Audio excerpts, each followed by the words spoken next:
Coming to you from one of the most resourceful, independent, and badass generations of all time.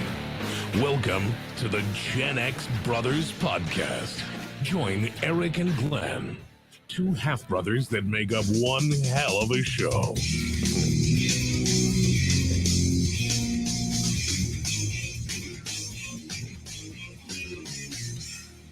Hey, what's up, my Hunter Biden haters? Welcome to the Gen X Brothers Podcast. Say hello to, I don't know what the fuck Eric's doing, but say hello to my co-host, Mr. Eric D. Fulmer.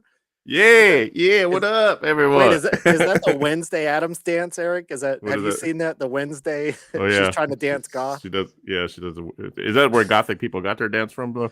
No, I think that's I think that shows an insult to the gothic community, because it's, I don't know. I've never seen anybody dance like that in a goth. So you don't like the Netflix Wednesday version or the Wednesday? I didn't really watch it. All I've seen is that stupid dance everywhere. My friend, we try to watch it. You know, it's funny. Like we'll try to watch it, and it's like, we can never get past the first episode. We end up falling asleep and shit for some. Yeah, it's interesting. It just, yeah. I'm sorry. I know people are going to hate me for saying this, but fucking Tim Burton's a dipshit. I like maybe 3 of his movies that were great, phenomenal. Yeah. After that, they all turned to shit, man. That dude he doesn't have the spark anymore. I don't know what happened to him. But yeah, I'm trying to think if I do like the beginning part where she sticks the piranhas into the pool. That was pretty cool, but. Yeah, I didn't even see that. I didn't get that far, but that everybody's raving about that dance, right? Oh, the goth dance. Oh, it's so gothy, goth. It's like, no, it's not fucking goth, man. I'm telling you. We've been to a million goth clubs. Have you ever seen anybody dance like that at a goth club? Probably no. I've seen some pretty funky dancing, but I don't even know how to do it. It's funky. It's like fluid, and it's it's I don't know what to call it, but I saw that. I don't know. It was too choreographed for me. What's that one video where they're always doing this shit like this or whatever? I don't know. All the cyberpunks or gothic cyberpunk, whatever. The limbo rumba. I don't know. Yeah. Shit. Anyway, enough of that shit.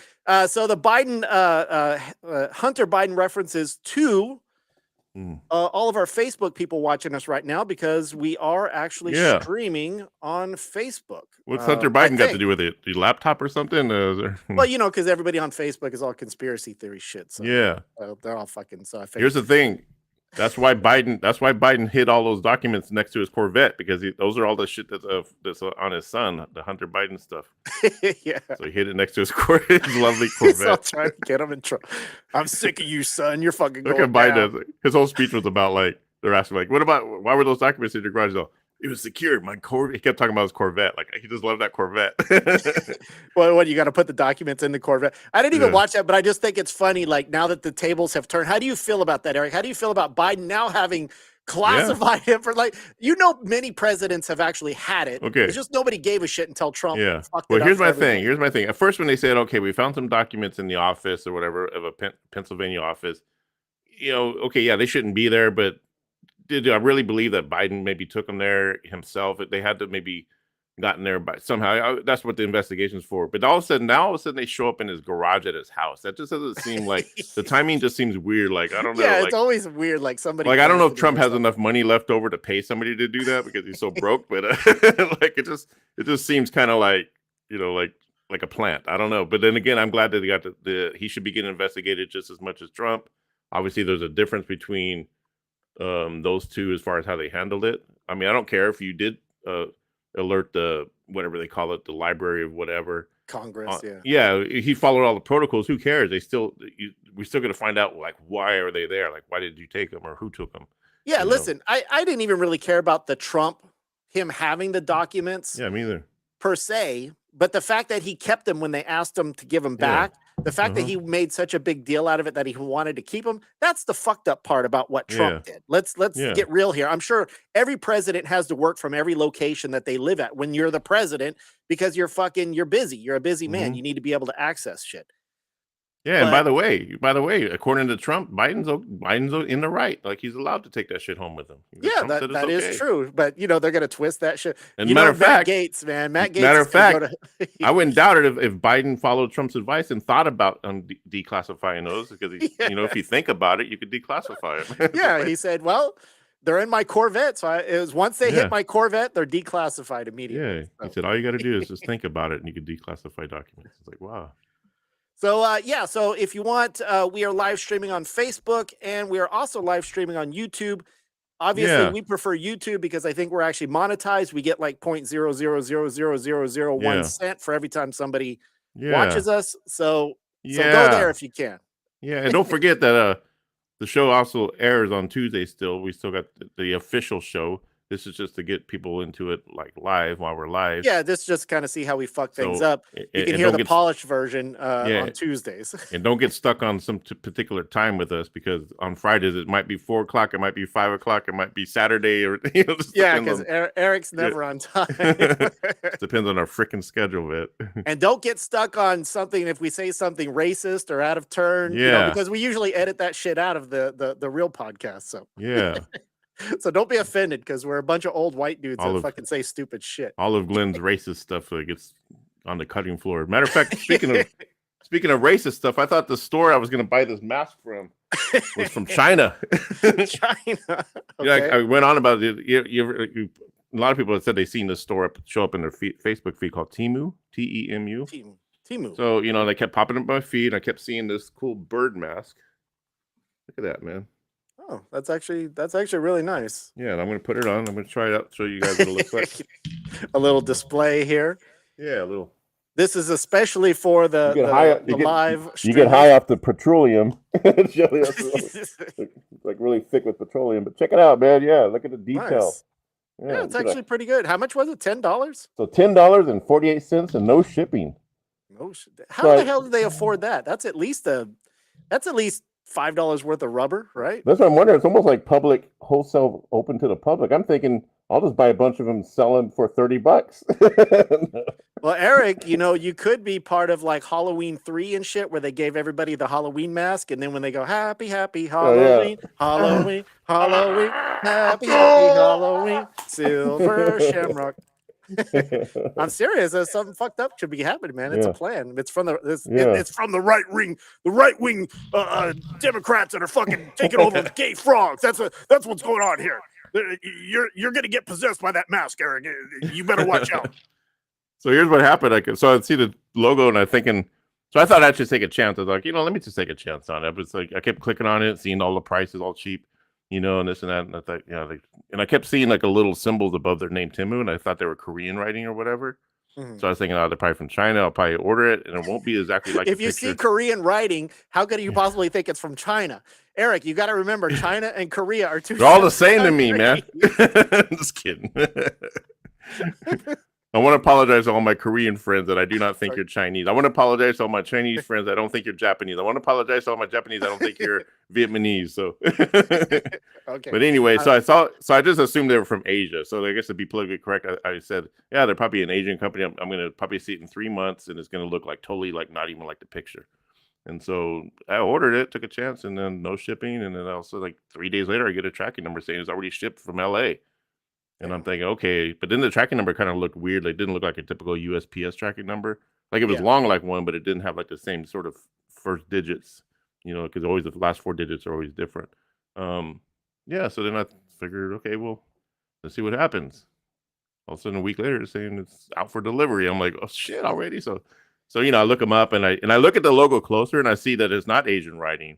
It's actually little symbols of like a shoe and a cat and like, the little clip art or whatever.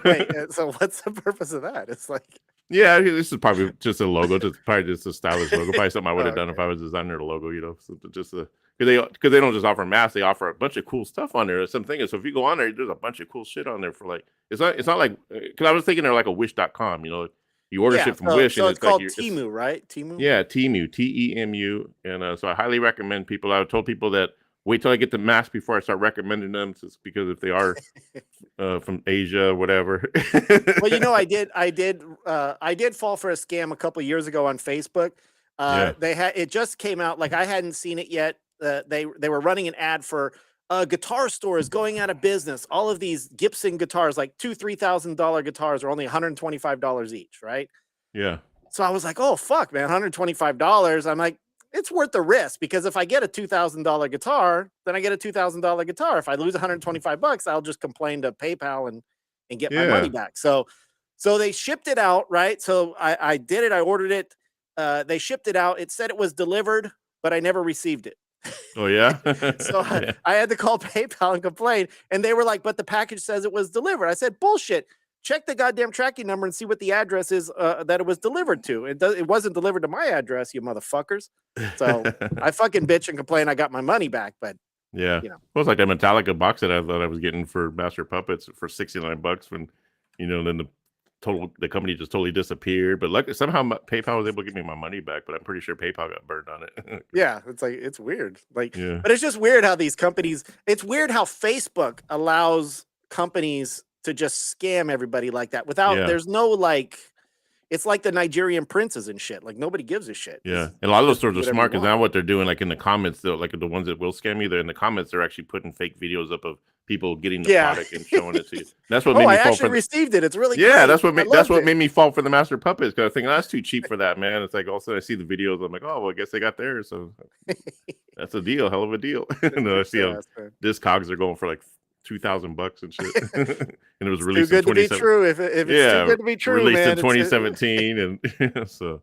But yeah, so Temu, get out there and check out that store. It's not like Wish.com because you're gonna definitely get what you order on there. Wish.com is hit or miss, and plus it's from China.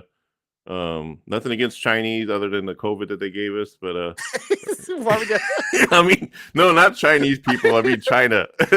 Nothing against Chinese except the COVID they gave. Fuck, Eric. Actually, I don't even know if we're allowed to say that on YouTube. Are we not? The C word, but I guess we'll see what happens. They'll probably tackle that little COVID disclaimer thing on the bottom of our video. Yeah. Okay. You fucked it up. You fucked up our monetization now, Eric. No more 30 cents for us to split. Actually, you can edit it out on YouTube too, so you just have to go in and clip it out. Oh, okay. Yeah. Well, I'm not going to do that. Just fuck that. I'm not doing that. No, I take it all back. I take it all back. COVID came from France. So listen, Eric, the only downside to this Temu site that you're talking about is there's a few people that aren't going to be able to enjoy it. Why? Because they're fucking dead, man. People are dropping like fucking flies. What do we got here? We got fucking Lisa Marie Presley. We got Jeff Beck. Yeah. All these fucking celebrities, man. What's going on with this shit? Yeah, Jeff Beck. I mean, he just played on Ozzy's new album, and he did Patient Number 9, that song.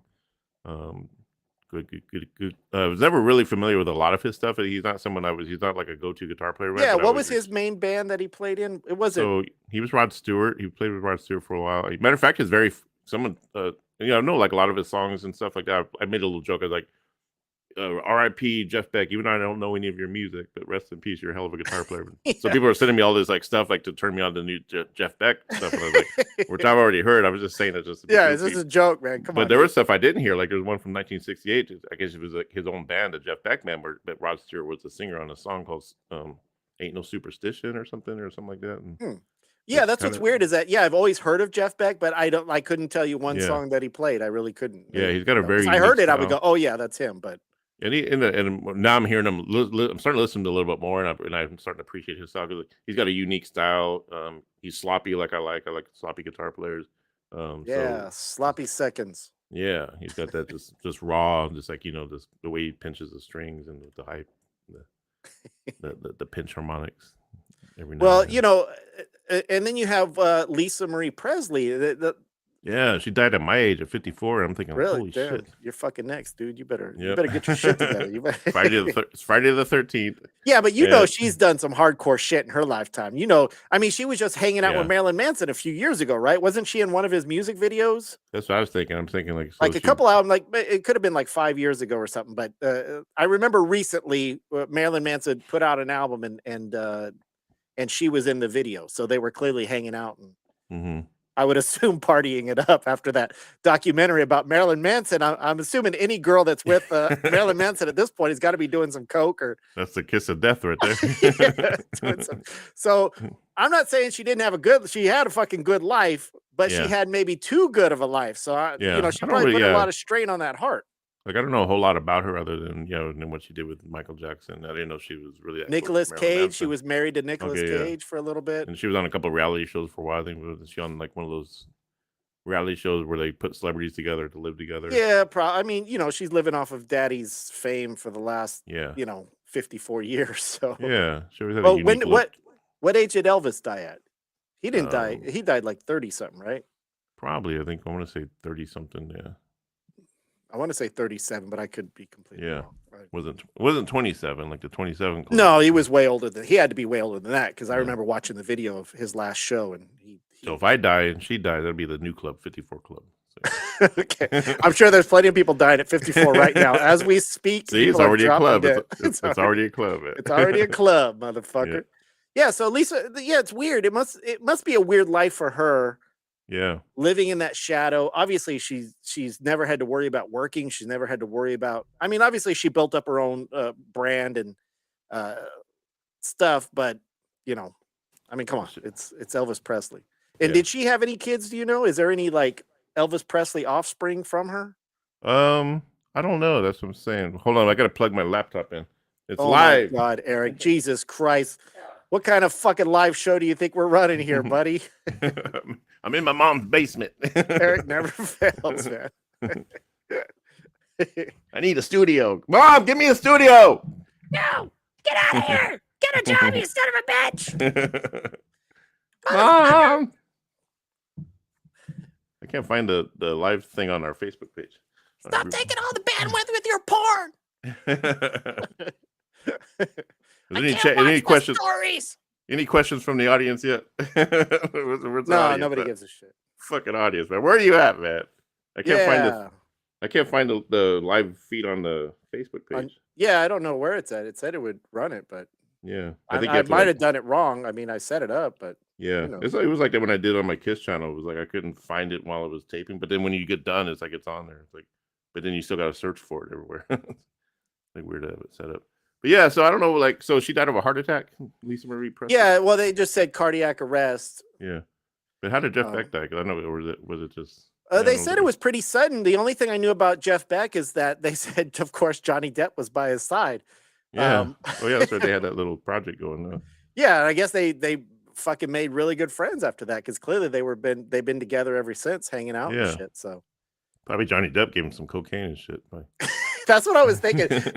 Like, what if he fucking made him OD? Like because Jeff Beck has been a pretty mellow guy, and then you get with Johnny Depp, man, and fucking kiss of death, another kiss of death. Next thing you know, you're shitting on the bed and rolling around on the floor high from cocaine, and then Marilyn Manson and Johnny Depp are good friends. Yeah, I'm starting to see a connection now. It's like. Well, I wonder if Lisa Marie Presley and Johnny Depp maybe they had something going on. Maybe they were part of that. Maybe they got some bad coke from Colombia or something, I think so, man. Johnny Depp, that fucking nose candy, man. Yeah. Fucking Johnny Depp, man.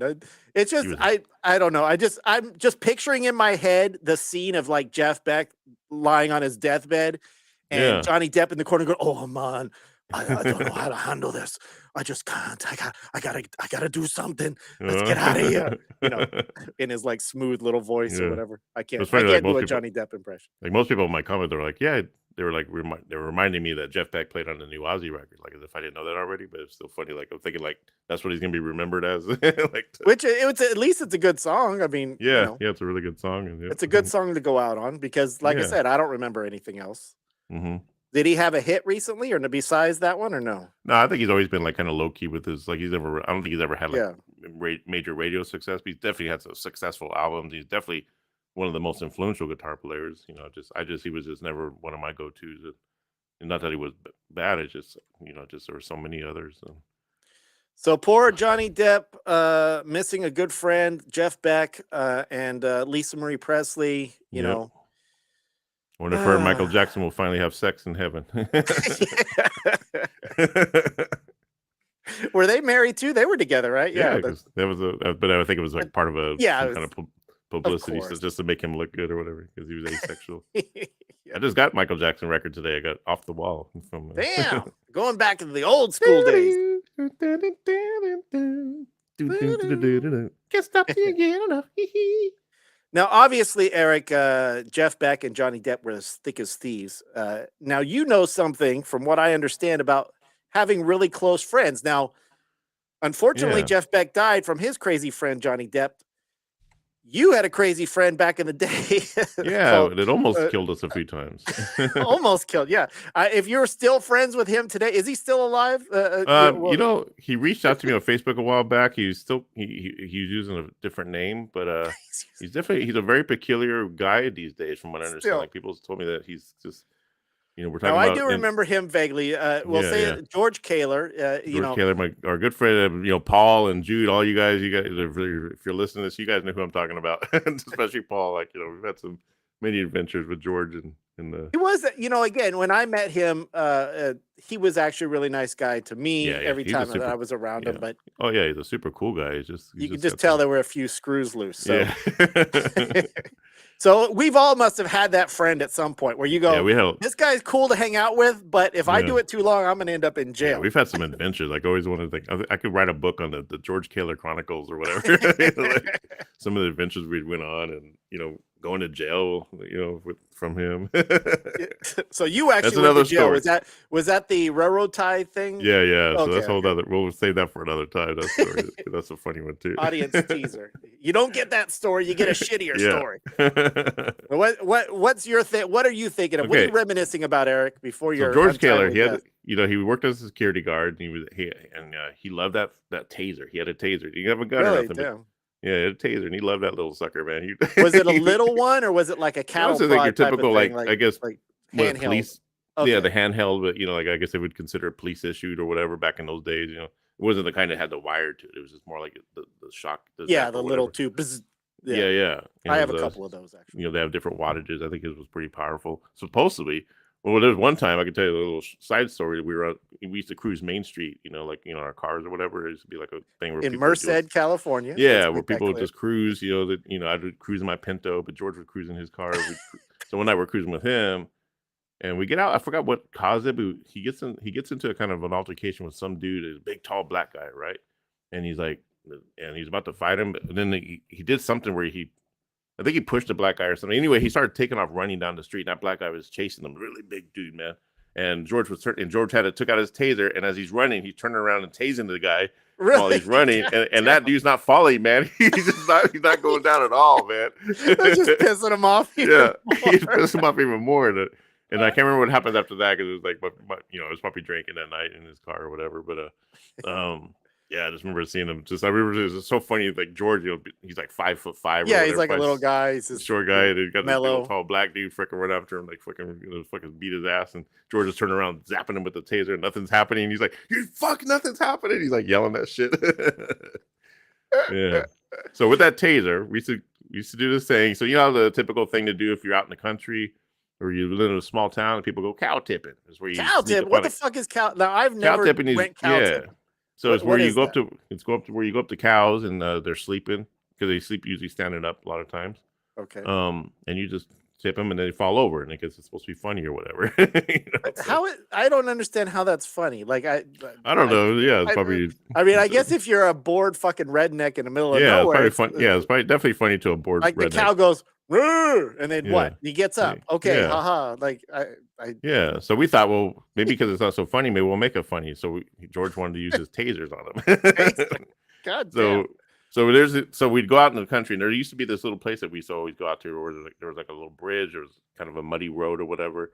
And sometimes we'd go on that bridge and just do frogging. We would like take our flashlight and a fishing pole, lower the hook down, flash the light in their eyes, and the frog would latch onto the hook. Damn, Eric, you're just a regular Huckleberry Finn and shit. Yeah, we did some total Huckleberry Finn stuff. So we used to go out there and do that, mess around, just sit out there and just goof around, talk about shit, and guys hanging out. Me, Paul, George, Tony, sometimes three of us, sometimes four of us. So George had this idea, like, because the cows used to be kind of just walking around, and they weren't like in a stable. They would just be maybe 6 or 7, maybe 10 even at the most, would walk around on that muddy dirt road. And George, we'd all be in the car, and he would drive up really slow and drive up next to a cow, and he would zap them in the butt with the taser. And they would just take off and run or whatever. They wouldn't do anything. Except for this last time we did it. It's like 2 a.m, really quiet, and we see all these cows, and George does what he normally does, zaps one, and this time this cow was pissed off. Are you sure it wasn't a bull? Yeah, no, he was just a regular cow, but he turned around and he fucking bucked his head against the car door or whatever. Well, yeah, I would too. Shit. Yeah. And then so then George's like, oh shit, man. So we rolled up the windows and he tries to take off.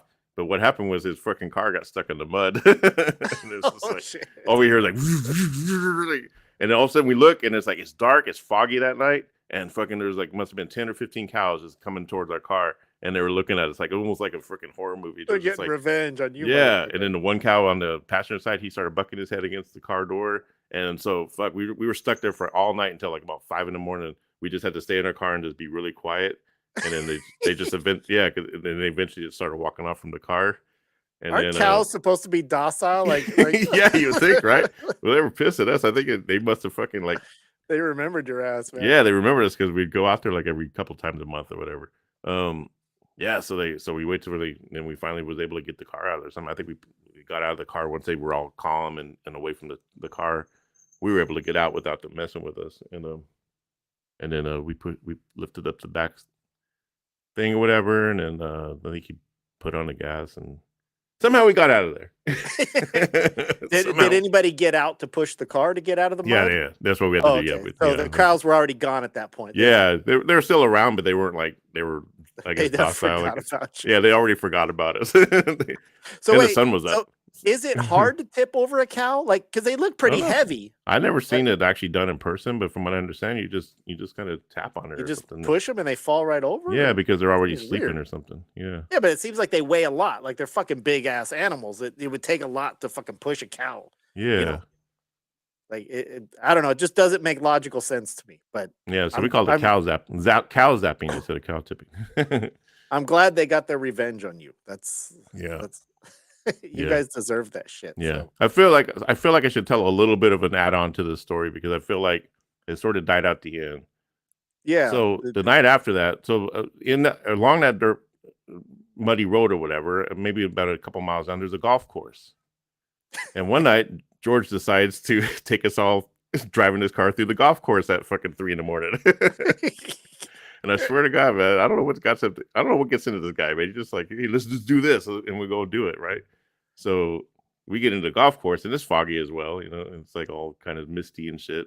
And we're just doing donuts in the golf course. I mean, late at night, we're talking about a freaking nice looking golf course with ponds and shit. You're just fucking up the grass. And I'm thinking, like, how the hell do we not go to jail that night?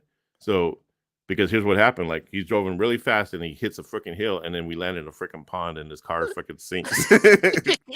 Luckily, it wasn't like totally deep, but we had to get out of the thing. And I swear to God, he had to call his dad to come and get the car, to have it towed out. Somehow, I don't know how it happened, but there was no cops involved. The owners of the golf course didn't get involved. Just his dad came. Nobody knew. It was just like, yeah.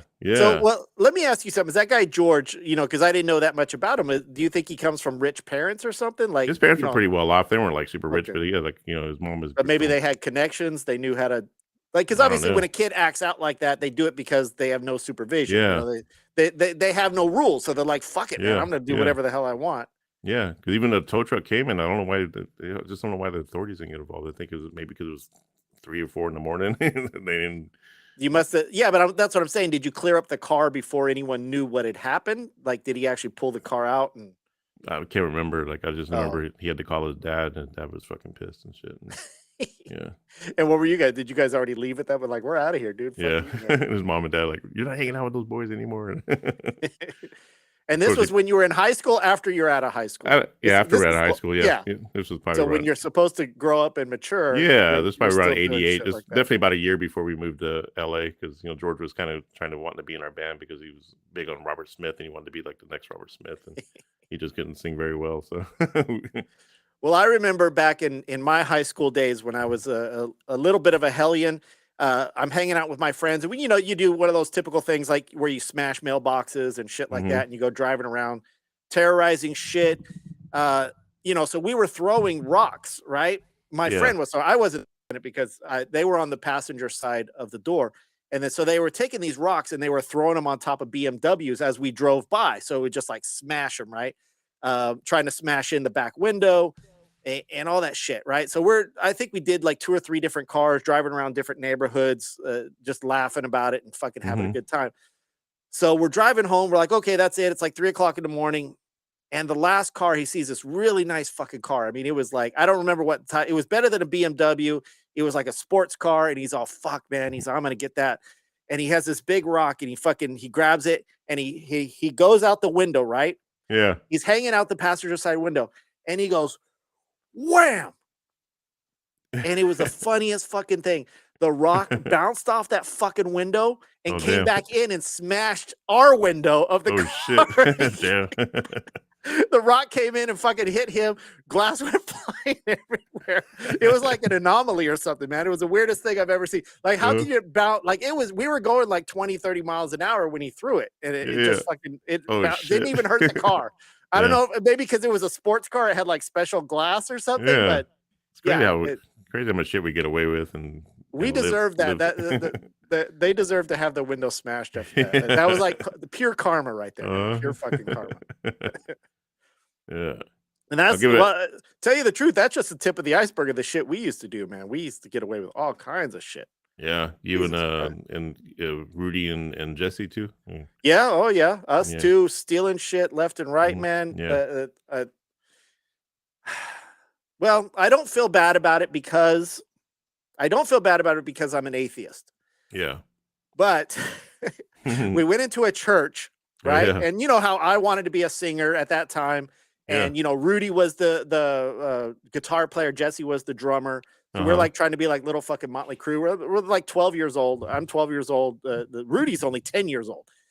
Yeah. So we see this really nice church and we go in there, and actually it's weird. Somebody talked to us and said, oh, like we were just walking around the church and somebody talked to us. And then of course the doors are wide open. And so we go in there and we're like messing around and nobody's around at that time. And whoever talked to us left. I guess they didn't see any harm in letting us praise Jesus. So they have this really nice fucking PA system. They have this really nice microphone and this little amp and shit. And we're like, fuck, we could use that in the garage. So we just fucking, we stole that shit from the church. Just fucking took off with that, man. So that's how I got a free mic. Yeah. Sacrilege, man. So if I believed in God, I'd definitely be going to hell. But since I don't, I'm okay with that. Yeah. So. The next George Kaler Chronicle, I'll give a little hint. It's deals with cows again, but all I can say is 2 words: cowheads. Cowheads. I think Paul, if you're listening, you know what I'm talking about. Yeah. Slaughterhouse. That's some Texas Chainsaw Massacre shit right there, huh? I'll tell that story next time. That'll be before the railroad ties. All right, we got to do it in little doses. We don't want people to get too excited over this shit. So, all right, everybody. So now it's time since we had a blast from the past, we are going to do what's called the One Shot Record Showdown, the battle against the brothers. Yeah. So what we're talking about here is Eric and I, we pick one of our all-time favorite albums. It's basically from any genre, any time period, any place in the multiverse. What did we do last time? Which ones did we do last time? It was Mayerker versus Al Di Meola. Yeah, okay, cool. And we pitted those up again. That was a few shows ago. So if you want to go check that one out, go check out our old shows. I think they're kind of always going to be kind of tying away, because if it all depends on, like, if I turn you onto that and then you turn me onto it. Like, you definitely turned me onto the Al Di Meola more than what I was into it. Yeah. So and then I turned you on to America a little bit more than definitely America. Yeah, it was a badass album. But so basically, what we do is we just pick something at random. Like, obviously, it's personal to us, the reason we pick it. But what happens is we don't know what we're going to pick until the last minute. So that way we're not trying to plan it out and be like, oh, I'm going to get something this and I'm going to get something that. Yeah. So basically you're going to find out how they're going to compare. You know, we pick them. I think, because Eric could pick the fucking Oscar Mayer Wiener soundtrack for all I know. I mean, I was actually going to switch it up and pick, like, repick my thing at 30 seconds. Right. Yeah. I'm like, oh shit, I won't have time to listen to it. I was thinking, damn, why didn't I pick that damn album? You know, when I thought about it yesterday. But actually, there is a weird, I don't know if you picked up the weird coincidence between the 2 albums that we picked. Oh yeah. And don't say it yet if you do know what I'm talking about. No, I don't. But today on the chopping block, we have Eric's pick. He is going to pick Suede. Yeah, also known as the London Suede. That's what you call them if you're in Europe, right? You call them Suede. But if you live in the USA, you have to call them the London Suede. Otherwise, you get a copyright strike. So their album is called The Blue Hour. Yeah, it was the album before this new one that came out. And of course, Eric thinks he has a chance against my pick, which is Catastrophe Ballet by none other than Christian Death. Yeah. London Suede the Blue Hour versus Catastrophe Ballet by Christian Death. So we're gonna talk about those two albums. We're gonna kind of say what we like about them. I think maybe sometime in the future we should pick albums that we know we'll hate, just so that way we can argue about it. Oh yeah. Like I'll pick something from the '90s that I know you're gonna fucking hate, like a freaking Alice in Chains album or something. Yeah.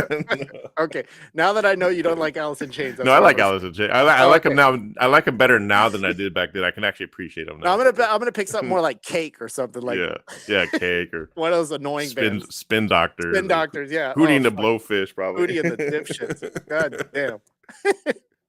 So we got So do you know what the coincidence is, Eric? I don't know if you noticed it. Enlighten me, brother. Okay, so I wasn't aware of this, but obviously you picked the London Suede, the Blue Hours, the name of the album. But on Catastrophe Ballet, there's actually a song called The Blue Hour. Oh, there is. Yeah. You know what?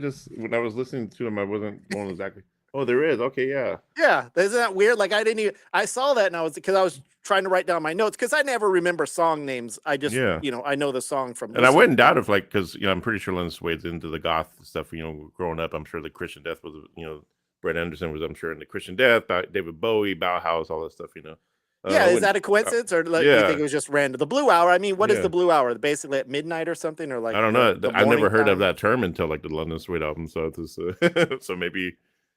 I mean, I would assume the Blue Hour is like when the sun is coming up, maybe, and it's or at dusk or dawn, one of those fucking things, Yeah, so that is pretty trippy that you noticed that. Yeah, I was like, hey, that's kind of cool. So, so who wants to go first, Eric? You want me to go first, or do you want to go first? I think. Go first. You go. Let me check out. You went first last time, so I'll go first this time. So yeah. So basically, let me get my notes here. I think I erased my notes, but my notes are all in my head. That's why they're nowhere. But yeah, no. That's why I talk like spaghetti. So the reason I picked Christian Death, Catastrophe Ballet, this was when I was a kid. I was probably like 16 years old when I got this. Yeah. I lived in Pismo Beach, California. I didn't really know that much about music other than what you had told me, but we were already separated at that point. I was living with my dad. Yeah. And, you stayed back to get arrested at Dorothy's Music. But I remember just at that time, I was around 16 and I was questioning, obviously religion. I was questioning all this shit in my life, philosophy. Our mother was screwed up. I was trying to figure shit out like that. And so when I was walking through the record store, I saw on cassette tape, I saw that album. It said Christian Death. It had that fucking badass cover with basically, what is that, like a mausoleum or something, or like a tombstone, like a dead girl on a coffin or something. Is it a statue, or is it actually like a chick that's all painted up? And I don't know, or it could be one of those people that froze in the I thought maybe she was like the volcano or something. I thought maybe she was like drowning in milk or something. Yeah, I don't know. But it's such a badass album cover. I saw that and I saw the words Christian Death. So of course, when I see the words Christian Death, I'm thinking I hate Christianity at this point. Yeah. I don't believe in God. I don't want to go to church. So I said, I got to get this. I had no clue whatsoever who Roz Williams was. I had no clue what he looked like. I had no clue about the goth scene other than Robert Smith of The Cure, and maybe Susie and the Banshees, Bauhaus, a few of those like minor things. So I wasn't aware of like the death rock scene. Even though it had been raging on for many years before I got it, because I think this is like 1990 or something when I discovered it. That's what I was I found out later that Christian Death was around like 83 when that first album came out. Yeah, they were around for a long fucking time. Yeah, man. Then I'm listening to Motley Crue, Judas Priest, Ozzy, bands like that. Like I had no idea that there was even a scene like that. So I get this and I take it home, and of course, because it says Christian Death, I don't want my parents to find out. Yeah. So I have to wait until nighttime. When I go to bed, I put my little cassette, the Walkman on. And I listened to it as I'm going to sleep. And I was just fucking blown away about how beautiful this album is. How I had never, at that point in my life, I'd only heard like, maybe The Cure, a bunch of glam bands at that time, metal bands, things like that. I had never heard anything so dreary and emotional the way I was feeling at the time. Because when I was a teenager, I was trapped. I was suicidal. I was, feeling depressed. all that shit, feeling trapped, feeling like an outsider in my own skin. And when I heard this, it was like fucking magic. And I was just like, holy shit, this is, you know, it was just phenomenal.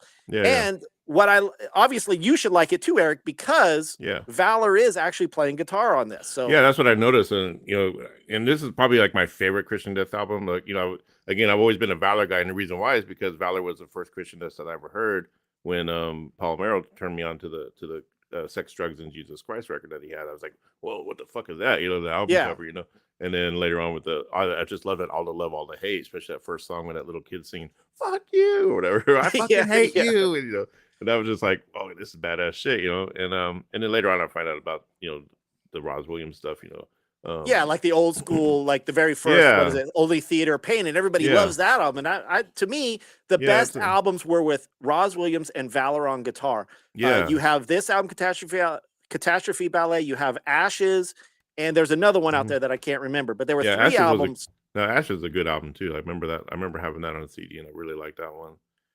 And and then there's one with the Maggots Lair. I don't know if that's on Ashes or not, but when they're when they're together, and Roz is a fucking phenomenal guitar player as far as like his melodies and stuff. And mixed with Roz's vocals, Valor. That's Valor on guitar. Sorry, Valor on guitar and Roz on vocals was the perfect fucking mix. And if you don't believe me, go back and listen to anything with both of those guys together before they started feuding, before Valor joined the band. I think it was magic. I mean, it was fucking great. I mean, there's such landscape in the guitar work and the bass line, and the drums are always so tribal. The bass went along with it. The bass had this weird texture that goes with it, but it's not like a Cure type of thing where the bass is kind of doing its own thing. The bass goes with the music, and if you hear the song, the guitar part on Electra Descending, that's my favorite song on the whole album. Fucking inventive, man. Yeah, that's the one I like a lot too. It's just and I also like this Glass House. That's one. This Glass House. Vocally, this Glass House, the phenomenal song. My downfall with it is just, I know you love his voice and everything, but I'm not a big fan of Roz Williams' voice, and the reason why I just feel like he sings kind of the same melody in each song. It's like da da da da da, like almost like what Marilyn Manson does with his music or earlier stuff or whatever. But doesn't mean it's bad. It's just I just feel like it's a little bit limited, and that's why I do prefer the Valor, because I feel Valor takes things on a little bit different level. Like he's more adventurous with his melodies, he's more adventurous with his phrasing and his stories that he's singing about. I really don't know, not too familiar. I know Roz is a phenomenal like poet and a writer and stuff.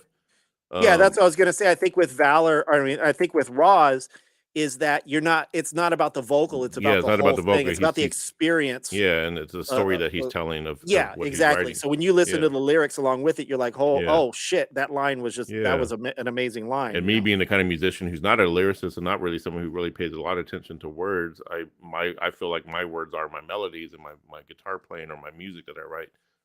And so that's why I don't really pay a whole lot of attention to words, and that's why it can get lost with me and something like that.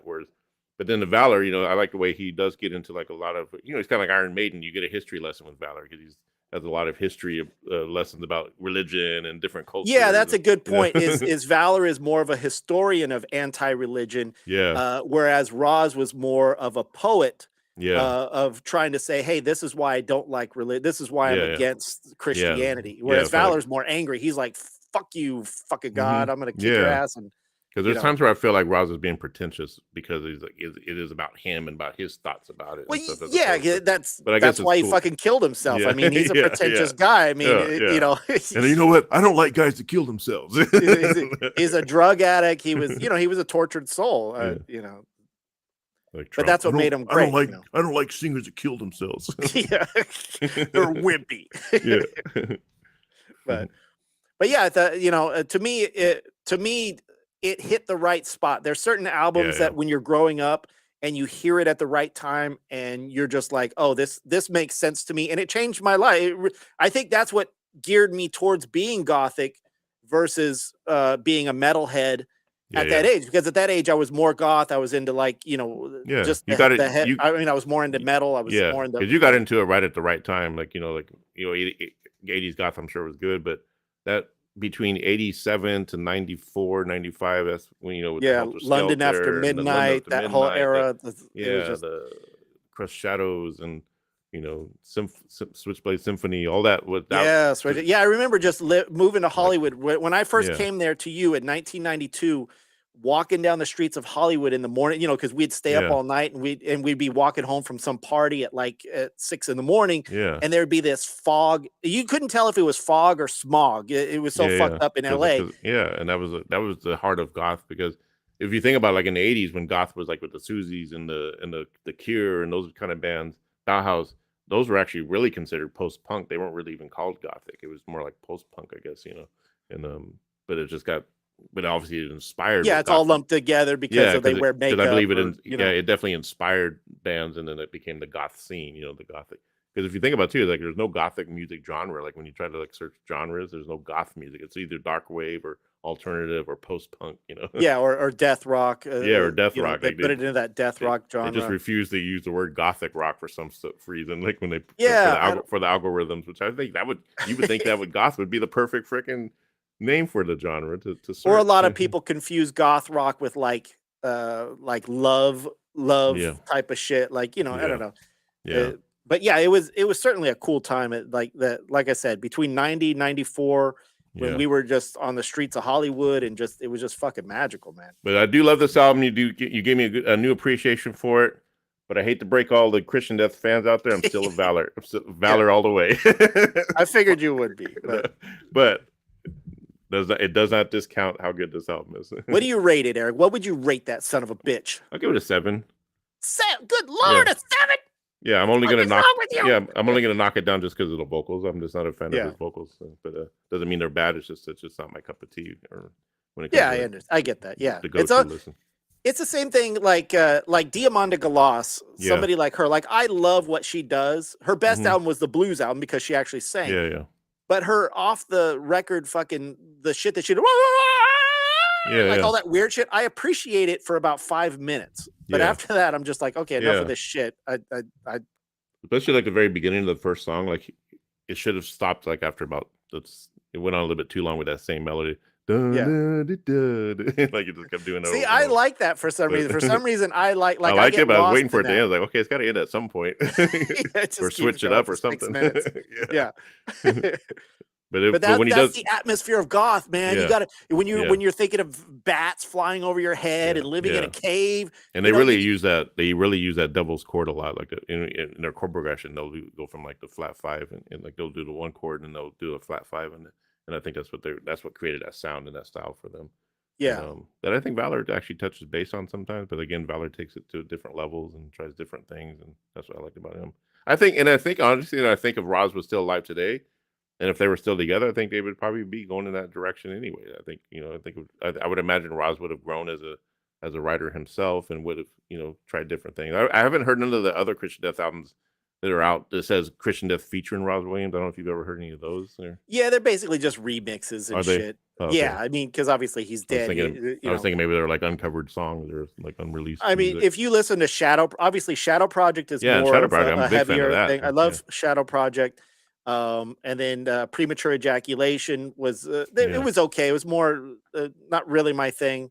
I really like Shadow Project. I thought he was really adventurous on that one, compared to the stuff he did with Christian Death. Yeah, it was more punkish. It was more I think maybe he felt he was backed into a corner, and he had to do Christian Death had to be a certain way, or But I just know that the song with Maggot's Lair on it, I don't know if that is Ashes or the other song I'm thinking. I should look it up, but that is a fucking badass album too, man. That's I'm gonna definitely have to get those. Matter of fact, they have them at the Second Avenue Records I go to. They have pretty much all the Christian Deaths. I've just been getting little at a time. I got about 4 or 5 of their records in my collection now. Because I think that album was inspired. They were actually recording in Paris, and they were around all the cathedrals and shit like that, and that's where he was. And you can really feel it in that album. But yeah, Catastrophe Ballet. If anybody out there has not heard this, if you don't know who Christian Death is, you could just grab one album and hate it, and you can grab another album and just love it. So you really have to be open-minded. when you're listening to Christian Death, all those fucking Wednesday Addams lovers that think you're goth, and you want to try to get into what is really goth. And if you haven't heard Christian Death, I'm sorry, you're just a wannabe. You should start a band called Atheist Life. Like the opposite of Christian Death. Atheist Life. Or Jesus Love. Yeah. What would that Jesus would be the do? opposite. What would Jesus do? So, all right. So that's that. So let's move on to your pick, Eric. Yeah. The reason why I chose this because I was listening to this. What do we got? What is it called? Let's go over this shit again. Suede or the London Suede, or whatever you prefer to call them. Either way, the same band. The Blue Hour. I think this is like their best album since Dogman Star, which is my all-time favorite London Suede album. I was going to pick that for you to listen to, but because I was listening to this about a week and a half ago after not listening to it for a long time, it just brought back a lot of like just the emotion that goes through each song, and just the way it's mixed, the production, the way each song kind of goes into each one, almost like a storyline. There's a concept there I'm trying to think about. I don't know what it is, but yeah, it's just, it flows really nice. And I just thought, like, let me see what Glenn would think of something like this. I know you're really big into orchestral type of stuff, because there's a lot of cellos and deep cellos and stuff, and it's definitely got a lot of atmosphere to it. Atmosphere and mood is It's just and so what is it about this album for you that makes you? It's the dark melodies. It's like a beautiful darkness that's just like, it just makes me feel calm when I'm putting it on, and especially on a rainy day when it's just like, I can put it on and just sort of lose myself. Well, I hate to. I'll tell you what, Eric. I hate to disappoint you on this one, but no, actually, listen. Anybody who knows Eric on Facebook, anybody who is friends with him, he's like the fucking Michael Scott of Facebook. Who's Michael where he's Scott? The king of forwards of The Office, where he forwards emails to everybody. So you can't go more than fucking 2 hours in a day without Eric recommending something to you in your feed for some reason or other. Like, check this out. Oh, you gotta check this out. Oh, this is the greatest fucking band in the world. This is so cool. Check this video. Check this song. But I have to say that out of all the shit you sent me, this is probably the best album you've ever sent me. Really? I haven't stopped listening to it since you told me to start listening to it. As you were building it up, I thought you were going to say, everything you sent me, this is probably the worst album. The way you were. Exactly. That was the point. I set your ass up. It's the worst piece of shit ever. No, I mean, it's a phenomenal fucking album, and now I get, because you used to tell me about his vocal melodies, and I've heard a few of the songs, and I never really paid attention because I'm a lazy piece of shit. But I really got it. I mean, there's a particular, I don't know how to there's a particular, like, there's a weird pain in his voice, like almost like he's got some internal pain going on that it's just like he doesn't express when you look at him or see him live or whatever. But there's something, the music to me is like, it's like the perfect mix of major versus minor. Is that right in saying that? Because it's happy, but it's sad. Yeah, and it's happy, especially and it's like the song "Life Is Golden." And it's just it's so weird because you go, now listen, if any other band tried to produce this album, like if it was him or something, like one of those love metal bands, I'd have been bored out of my fucking mind. I probably would have been like, no, this is shit, get it the fuck out of here. But I don't know, whatever they're doing, they do it fucking right. Because every song was like, you just understood it and you go, oh, okay. And the melodies were good, the choruses. And I think my favorite song out of the whole album was Chalk Circles. That's where you really heard him do that fucking vocal melody thing where it's like it's that I don't know what it is that he's doing, but it gives you chills, and it's just it's fucking like I don't know, it's just weird. I really love Mistress, because Mistress, it sounds like he's really singing it about like his dad was really cheating on his mom or something, because of the way the lyrics are, and he's I didn't really pay attention. I mean, I did listen to lyrics as I heard it, but I didn't really sit down and analyze it, because that's kind of what I get out of it. Try to put together like a story. I think, because he does seem to sing about his mom a lot. Like his mom passed away on the new album, like that first song, "She Leads Me On." Like it sounds like he's singing about his mom. So it sounds like he had some serious issues when there's some fucking therapy going on there. So I remember a long time ago when I first got into them, and I remember reading an article with I always wondered, like, how is it they're writing these such great melodies and these, and it's like you were saying, major and minor, like it's happy sounding but at the same time sad at the same time. well, their old guitar player Bernard Butler and him used to sit in a room, and I guess they went through every single song from the 70s and the 80s, but just really all the hit songs, like what made, like, like all the songs that like people remember, like stuff by David Bowie, stuff by Boston, and things like that.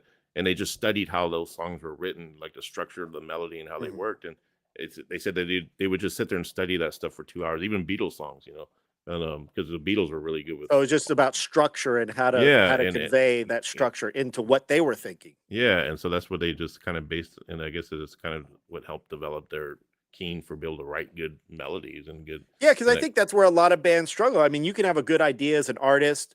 I write music all the time, but it goes nowhere. It's like it's just a line or it's something like that, and then I don't really know how to develop that. Yeah, you're way better at developing music than I am. And that's only because I learned from reading an article, like, well, if they do that, then maybe that's what I need to be doing. Like, so when I'm listening to songs, I'm always constantly trying to pick it apart and how it's structured without it making it to where, like, when I go to write my stuff, I have to like sort of do some kind of puzzle or whatever. I want it to come out naturally. Well, that's why you study, because you analyze everything almost methodically. Then when you are in the mood to write, that is automatically meshed into whatever you're writing, because you worked so hard at learning that craft. And they use a lot of like chords that I'm not familiar with, just chord structures. It's just so, like, I think that's what makes them unique too. Is like it'll be a familiar sounding chord progression, and they'll do some kind of cool like diminished chord in there. Yeah, there's always something weird. That's what I mean. That's how it goes from like happy to just kind of like this dreary landscape, and you don't expect it, because, like I said, a normal love song would just stay on that same melody or that same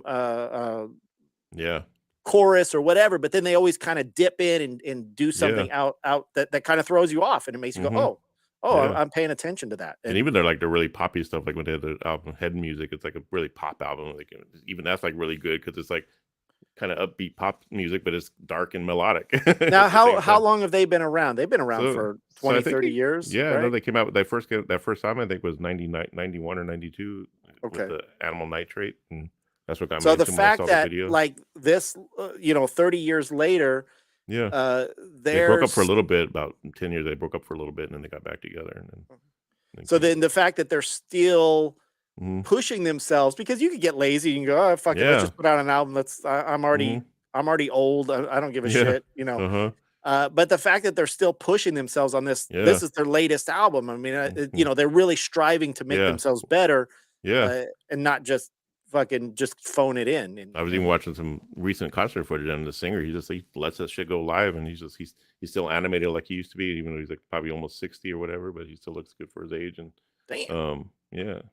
I got to see him one time live when they came to the Palladium in Hollywood. They came one time, or no, I saw him at what's that place we used to go to, the Club Makeup. It was at remember that club? It was like called Club Makeup, but it was at some kind of the El Rey Theater. Oh yeah, El Rey Theater. Yeah. I saw them there, and they did more like an acoustic style set or whatever. But they won't tour America, I guess, because nobody knows about them over here. Like only a few people that I've talked to has ever heard of them. But in Europe, they've outsold some Beatles albums. Well, yeah, that's what's weird, is because when you told me, I looked them up on Spotify, and I couldn't find under the Suede some other band, and I was thinking, this can't be them. This doesn't make any sense, and I couldn't find the Blue Hour. And then I said, okay, well, let me put in the London Suede, and they came up. So obviously, if you go on like iTunes or streaming, if you put in Suede, only some of their albums come up, and then London Suede, all their albums come up. It's kind of weird. So if you guys look it up, make sure you look under the London Suede. Yeah, the London Suede. And if you're in Europe, obviously it's just a Suede. If you're in Australia, I don't know what the fuck to tell you, dude. You're stuck. And check out their YouTube channel, because they got chock full of cool little movies and documentaries, and just it's really good. They got a really entertaining YouTube channel. It's called Suede TV or London Suede TV or something like that. Nice. Yeah. And, but I do think that it's one of the best albums I've heard in a long time. And you know me, I don't listen to new music. It's very hard for me to fucking take anything on, and I just shit all over everything, because that's what I do. I got nothing better to do but be an old. Glenn's gonna hate this one. I'm gonna give him something he's gonna hate. Yeah, throw you for a loop, motherfucker. Yeah. So I'd probably give it a 10 out of 10. I'm gonna keep listening to it. Nice. When I have a certain set of albums when I'm in a good mood, a sad mood, and shit like that I listen to, and that's probably why I don't listen to new music, because I'm kind of stuck in my old. Maybe that could be another game in the future. We could be like, can we flip Glenn? Flip him onto Will something he like new? it? Yeah, will he like it? Will he shit on it or not? Yeah, like they used to do the Stumped Eddie Trunk or whatever. Like, well, we could have Johnny Depp come over, and then he'll teach me how to shit on an album like Amber Heard did. Yeah, need a turd on the record. Yeah, that'd be a funny like YouTube video. I'm sure there's a punk band doing it already. It will have like a little machine. The album goes over. If it poops, it's no good. If it doesn't, it's good album. Yeah. The album pooper.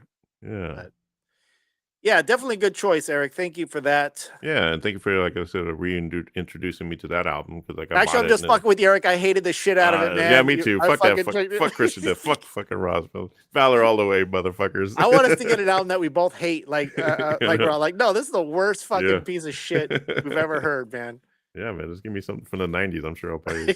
I'm gonna pick something obscure from. But although, like like Suede is from the '90s, Radiohead, one of my favorites, are from the '90s. Yeah, Radiohead's good. But there was that. It's kind of like when metal music turned into hair metal. I know you hate that term. Yeah, it's the same thing that happened with alternative music. You have Nirvana and you have like you said, Radiohead, all these great bands. And then all of a sudden there was this weird turn towards the middle of the '90s where it just turned into this. Daddy, I'm fucking horrible. I'm depressed. I'm gonna kill myself. Shit. Like they're trying to be depressed on purpose just to sell albums. Yeah, because of like, let's Kurt Cobain killed himself. Let's and it's funny too, that, like with London Sway when they were coming up, like I guess Oasis, they were coming up with bands like Oasis and Blur, and I guess they were always like there's always that rival between them because Oasis was the one that went really famous. And, that's funny. Yeah, but I mean, they all hate each other over there. It's like, I mean, I guess London Suede, I can't see them being like Oasis because Oasis is more of like a commercial.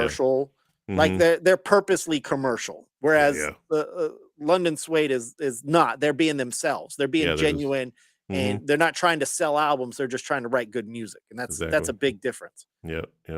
And unfortunately, it makes a big difference in your pocketbook because exactly nobody gives a shit about real artists. I know. They only care about Wednesday Addams, on Netflix. They want the superficial goofy dance. Yeah, they just want the superficial bullshit. That's what it comes down to. And Gomez, who's the guy who played Gomez? He's like that Mexican dude. You always see him in different movies. Yeah, to tell you the truth, I thought that was the most horrible pick for Gomez I've ever. Because I mean, I love that actor. He was in what's the porn movie? He was in all kinds of movies. I love him as an actor. I think it's Rodriguez or something like that. But that could just be a stereotype Mexican name that I'm giving you. Actually, I think it is Rodriguez. But he's a phenomenal actor. But come on, Gomez is supposed to be romantic and like kind of suave. That dude's like a fucking chunte Mexican should be mowing your lawn. I mean, you know. Yeah, they could have been they could have found someone better. And like I said, I'm sure he's a good. I didn't watch it, so I can't say how. The guy's always a good actor, but I don't. As far as looks wise, to stay true to character. Like, listen, I'm all about staying true to characters. It's no mystery that I'm like that. I announce it every second I get. So yeah, I don't think that was a true to the Gomez character. Yeah. So, me neither, man. Fix it, Tim Burton, you dumbass, overrated motherfucker. We got to think of something for next. Did you ever watch that Terrifier 2? I got it on Blu-ray. No, I did not get a chance to see it. But let me tell you something. If anybody ever wants to question Tim Burton and his quality of work, right? If you ever want, all I say is go watch fucking Planet of the Apes, his remake of Planet of the Apes, and remake fucking Charlie and the Chocolate Factory. And I'm telling you, those are the two worst fucking movies I have ever seen. Planet of the Apes one. That was a horrible fucking movie. Are you kidding I forgot he even did those. Planet of the Apes, that was what's his face in it? What was it? Marky Marksum?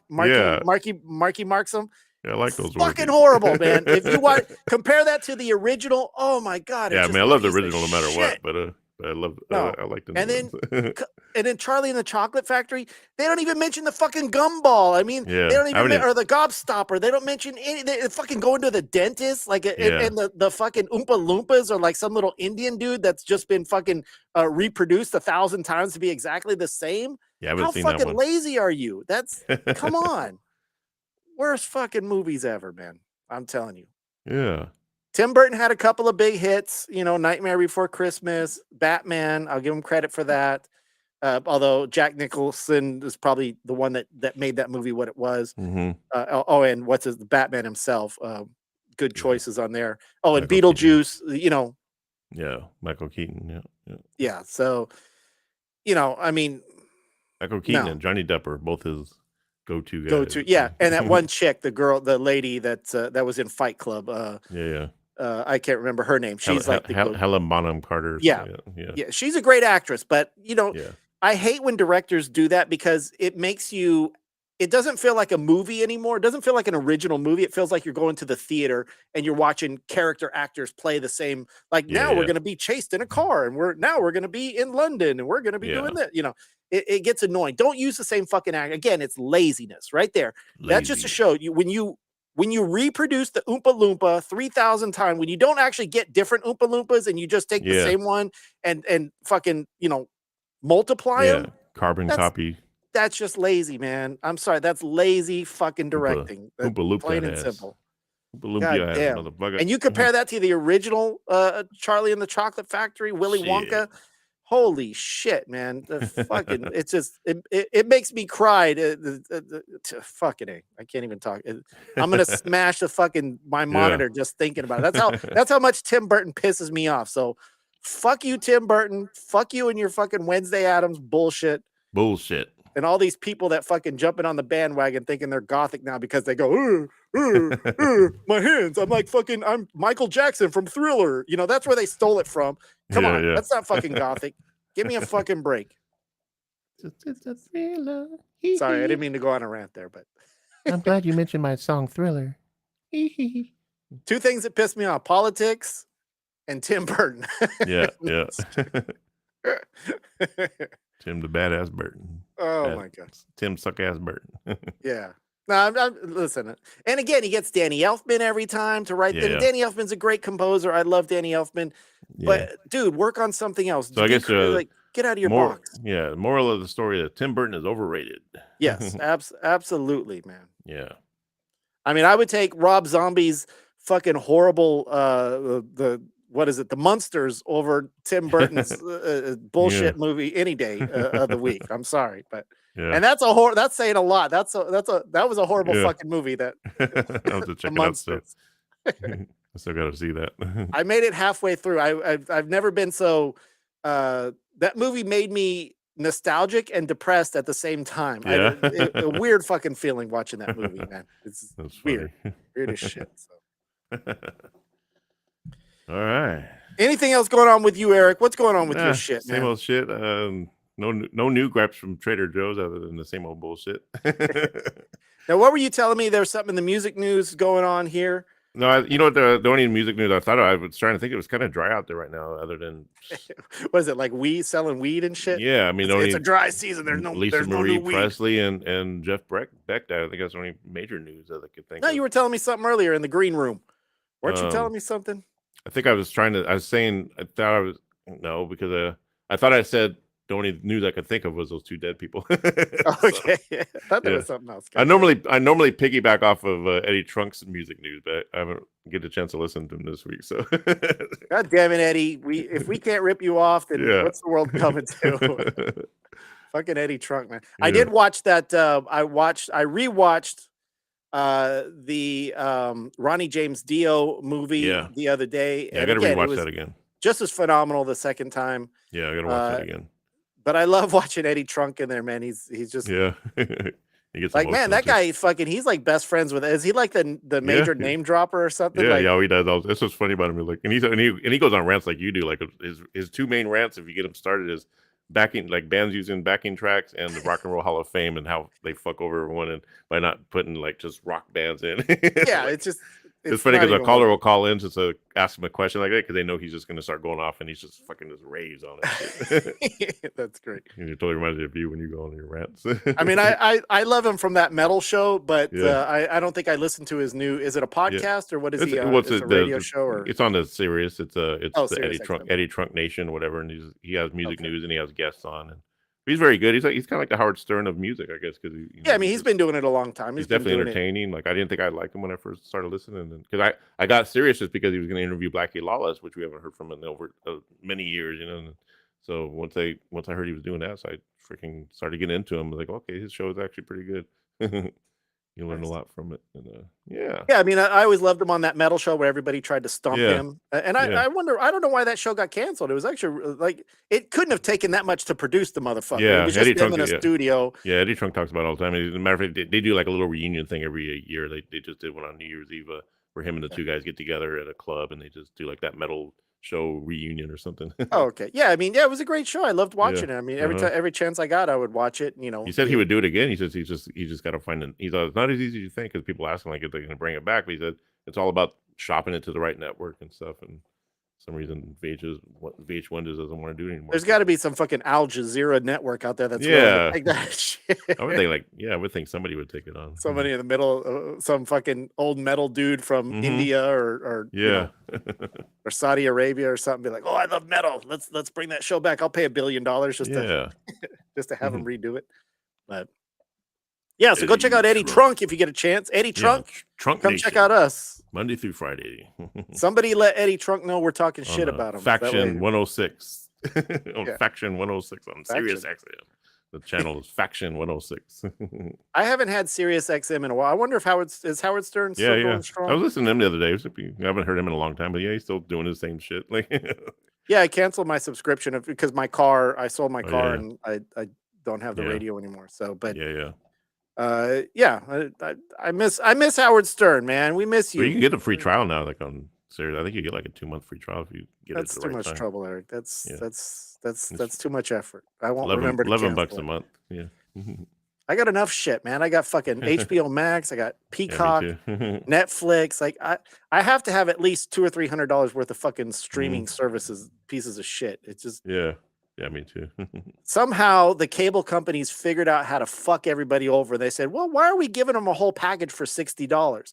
You know what? Let's separate everything and make them pay $10 a pop, and then we'll fucking bleed everybody dry, man. All right. Because they put out one show that you have to have, and you're like, okay, well, I got to watch that. And then you get it and you forget about it, and it renews every month. And That's how they get you. That's how I always keep all mine, because I always forget to cancel it for the 7 days, and then I'm stuck with it. Yeah, same. It's like, especially on Amazon. They have those apps now that you can use, and it'll go in and find out everything you're subscribed to and cancel what you don't want. But I don't want that shit. I don't want them looking through all my shit. Yeah. I don't want. They don't need to know what I'm subscribed to. Well, yeah, I don't want them. They'll cancel my Adult Empire subscription and shit, and I'll be like, "What the fuck? Where's all my porn at?" Oh man, that's a Netflix of porn, man.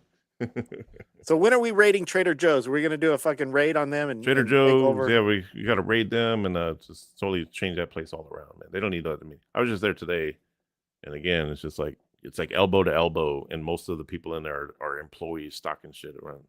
Well, what if we turn it into? Wouldn't it then just be a Safeway if it wasn't like that? Like, wouldn't it just be another? If they're going to do that, they need to expand their floor space if they're going to have all the people out there. Shit, it's like, the fuck, man. Yeah, fucking Trader Joe's, you bunch of traitors. Yeah, I was trying to get a sandwich in the sandwich section, and the fucking person stocking shit in there, like, and I had to wait for her to move so I can get in there and get that sandwich. Now, they actually one thing that bothers me is at Walmart. Like, now that I go to Walmart, it's annoying because they're always picking orders for like the online stuff. So they have this big blue thing where they're basically putting orders into a bin, and they're taking up the whole fucking aisle. And it's like, dude, get the fuck out of my way. I'm there to shop. You want me to come here to shop, and you're fucking shopping for somebody online? Tell them to get off their ass and come in here. Yeah, Walmart should be arrested. They should be shut down just for their produce section. This shit's always rotten. Oh, yeah, that's horrible, man. The greens are always rotten. Listen, if you shop at Walmart, if you want to order dry stuff or electronics or something, then have it delivered, do not ever, ever, ever fucking order frozen food or anything that requires refrigeration online. Because look, if you watch them, they're pushing those little carts through the thing. They grab like frozen peas, a frozen pizza. And I've watched them once. It took them 20 minutes just to get from one side of the aisle to the next. So that means your frozen food is basically thawing out and turning into a fucking piece of mush and shit by the time it gets to your car. Then you're gonna go refreeze it, and then you're gonna have food poisoning because you refroze that shit. Exactly. It's not fucking nuts, man. That's why I'll never order off a Grubhub or any of those. Like, I watch those people when I eat out at restaurants or whatever, and I watch them fucking motherfuckers with their greasy ass hands, and they grab the drink, and then they fucking open the lid, and they're actually getting, like, why is that guy getting my fucking drink, right? Like from what are they called? Grubhub, or what's the other one? DoorDash. I do DoorDash quite a bit. So if you order a drink on DoorDash, right, and it's like at McDonald's or something, like McDonald's isn't getting you the drink. They give the guy the fucking cup and he goes and gets the drink. I don't want his dirty fucking steering wheel hands on my drink. He's fucking been driving and shit and touching everything. I never ordered drinks from them. Well, I'm just saying, I see them do it, and they're fucking putting their hand on the lid and they're fucking, fucking breathing on it and coughing in it and shit. Fuck that shit, man. Shut them motherfuckers down, man. Shit. No, man, don't ever, or go support the restaurant because they're just ripping them off anyway. Get off your ass and go support the restaurant. Shut the asses Go down. get out of the fucking house, man. Stop being lazy. If you're gonna order fast food or something, at least get off your ass to go get it. Yeah, don't be a freaking maggot at home. Don't be a Jabba the Hutt, okay? Don't be a Jabba. no Jabbas. No Jabba the Hutts, motherfucker. Yeah. All right, everybody, that is our show. We appreciate you guys, as always, for listening to us and sending us support. Make sure, again, we're going to start streaming every week. Friday, usually between 4 and 5 is when Eric can get off his ass and get his Grubhub and get on the air. I want to thank Joe Biden for these Biden shades. Oh yeah, they do look. I call these my Biden. I call these my Bidens. They make you fall over and shit. Yeah. They make you clone. Your equilibrium is off because of that. I wear these when I'm in my Corvette. Yeah, with my classified documents flying out the fucking window. My Corvette with the hood down, with the funny top off. But yeah, go check us out. We'll be here on YouTube, streaming on YouTube. Facebook, if you want to check us out there too, that's fine. But we prefer YouTube because we get the monetization. Yeah. So, it's one click, one way or the other. So just fill up our pockets. Fill up our pockets so we can pay our rent. Help us out. Get us some coffee or something. Pay our rent. I got my cat coming into the vet next week, so she needs money for that. So. And then, come in here and do some super chat. I'll type it right now. Super chat. Yeah. We love you guys. Okay. I'm typing that in the chat right now. So now you guys can feel like you've accomplished something. So. Yeah. You can chat with us. We'll answer your questions. And then check out Eric's Facebook pages. He's got 40 of them, but the main one is Kiss Army's Revenge. I don't know if there's any new Kiss news out there, but if it's been pretty is, mellow. I've been just sort of distancing from it a little bit. Not by choice, but just because my work has been. Eric will trick people. Crazy. He'll just go, Kiss 1984. And then everybody logs in and be like, what? I was just talking about a day. I don't have any new footage. Right. They get all salivate. And what? You got some new footage? You got some new footage? Yeah. Salivate that shit. Fucking Kiss fans, man. Yeah. Fucking hardcore sports fans. But all right, everybody. We appreciate your support. Thank you for listening. We will talk to you next week. Horns up and peace out.